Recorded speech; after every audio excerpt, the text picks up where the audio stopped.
The spring season of anime has already come through. However, there are a few latecomers to this party, at least from where I get my anime. For the most part, like most titles these days, there's a basket full of generic series that are too washed out to find interesting at all. But there are a few that have caught my eye. This isn't going to be somewhat like a professional critique or summary of them. I'm new to this after all. So I'm just going to talk about what I liked about them and what I found interesting. If you have any recommendations for an anime or how I go about this, just write them down in the comments. Well, anyways, let's get on with this.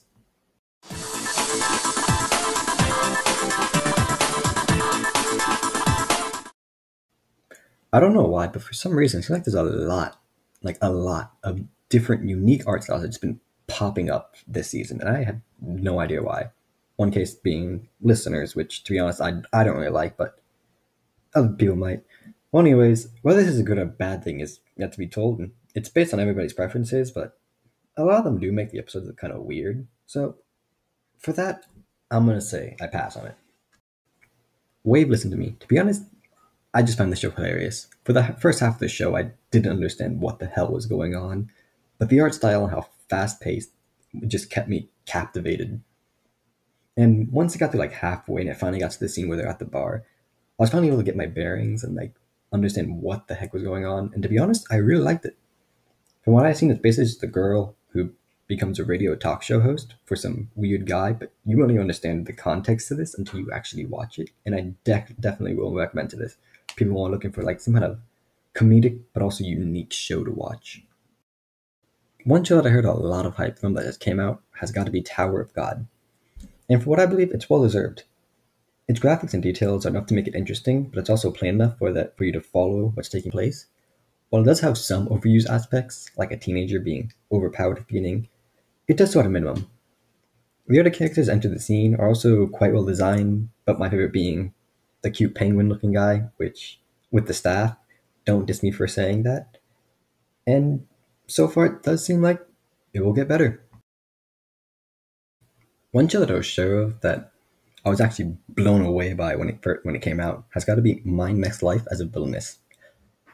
I thought it was going to be something like Isekai, where some overpowered, humble jerk came in and wrecked everything, but it's actually pretty good, where it's basically just about this girl who becomes the antagonist of a game she played, and she has to constantly race to get herself not the bad ending, because it's basically one of those romance games, and in practically every aspect of every ending of the game, she's the one that will die. So she's just practically just trying not to get that to happen. And I just find that hilarious.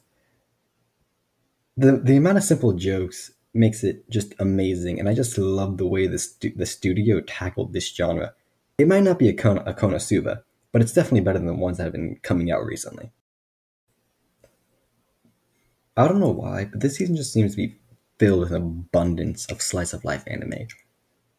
To me, one of the most noticeable ones have got to be Kakushigoro. Every aspect of the show just creates this wonderful, peaceful atmosphere that will help you get a good laugh while also being able to relax at the same exact time. The way the father hides his jaw from his daughter and the beautiful art style of each character, it seems as if the whole show is just perfectly planned together, and the whole community in the show is involved, and I personally just love it. And plus, the differences in perspective between the generations and the way each character talks is just amazing. I'm personally just counting the days until episode 2 comes out. Definitely something I would recommend to watch. This right here is probably my second favorite that came out this season.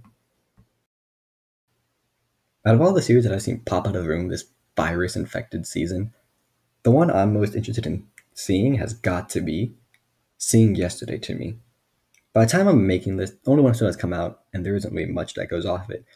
But based on what I've seen, it's going to be a great show.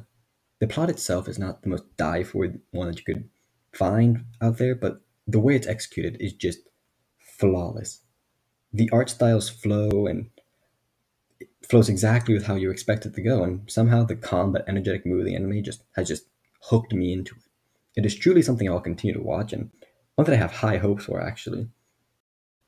Two anime that I really want to watch are Gallon Dino and Yaru Nanana. I think that's how you say it. Don't quote me on that. Kind of a weird name for me. But anyways, they look like they could be something that will be quite enjoyable, but seemingly have some good comedic aspects to them. Other series that I didn't have enough time or care to cover that I really like have got to be Arthe, Plunderer, the second season of Ascendance of a Bookworm, The Eighth Son, and a couple others that I forget to mention. And with that, I pass you all goodbye, and I'll see you next time on whatever I'm going to plan on naming this channel.